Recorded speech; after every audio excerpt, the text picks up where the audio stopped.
Chapter 14. The Convergence. The air in the chamber of Tengen was a vortex of conflicting realities. Kenjaku's presence, now a parasitic consciousness merged with the immortal sorcerer, was an oppressive weight. His voice, a cacophony of distorted echoes, was everywhere at once. "This is the truth of my ambition," he boomed, a chilling sense of triumph in his tone. "To tear down the barrier and ascend. The age of Jujutsu sorcery is over. The new species is at hand." The sorcerers were at a terrifying disadvantage. They couldn't attack Kenjaku without also damaging Tengen, the very foundation of the Jujutsu world. It was a perfect checkmate. The battle was no longer one of brute force, but of intellectual and spiritual Jujutsu. "He's right," Higuruma whispered, his face pale. "We can't fight him here. He's a part of the spiritual tapestry of this place." But a new, unexpected possibility emerged, one born from the very knowledge Yuji had stolen. Yuji, his mind now a bridge between two worlds, felt a faint, pulsating rhythm. It was the cursed energy of the Culling Game, a vast, swirling sea of power that was converging on this very chamber, the final piece of Kenjaku's grand ritual. "It's not just a ritual," Yuji said, his voice quiet but firm. "It's a funnel. The Culling Game is bringing all that cursed energy here, to Tengen. It's a grand convergence. He's not fusing with Tengen to gain power.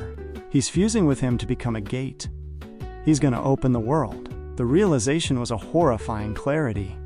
Kenjaku wasn't just planning to create a new species. He was planning to unlock the world, to allow all the malevolent curses and latent cursed energy to bleed into reality, a final, unceasing chaos. Hana Kurusu, her face etched with a mix of fear and resolve, took a step forward.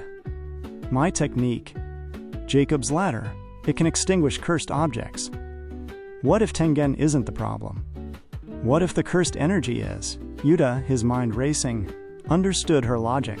"If we nullify the Culling Game's cursed energy, we can stop the convergence. We can sever Kenjaku's connection before he completes the ritual." But there was a catch. The amount of cursed energy was immense, a sea of power that would overwhelm even Hana's technique. Yuta could copy it, but even their combined power would be a drop in an ocean.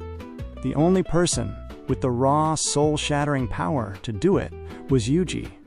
His ability to manipulate the soul was the key, the one thing Kenjaku hadn't accounted for as a tool of salvation. "The cursed energy, it's all just a collective soul," Yuji said, a profound new understanding dawning on him.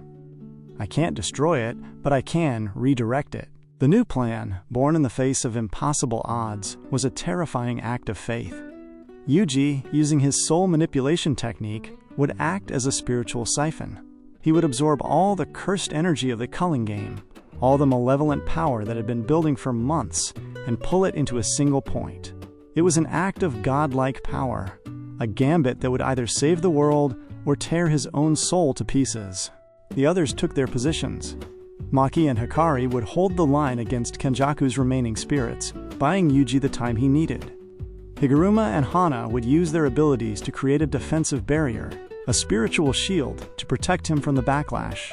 Yuta, with his immense cursed energy, would act as a power source, a final failsafe if Yuji's body couldn't handle the immense strain. The chapter ends with Yuji, his eyes closed in a state of absolute concentration, extending his hands.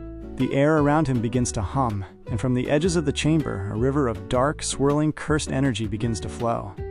It was the sum total of every battle, every death, and every curse born from Kenjaku's ritual.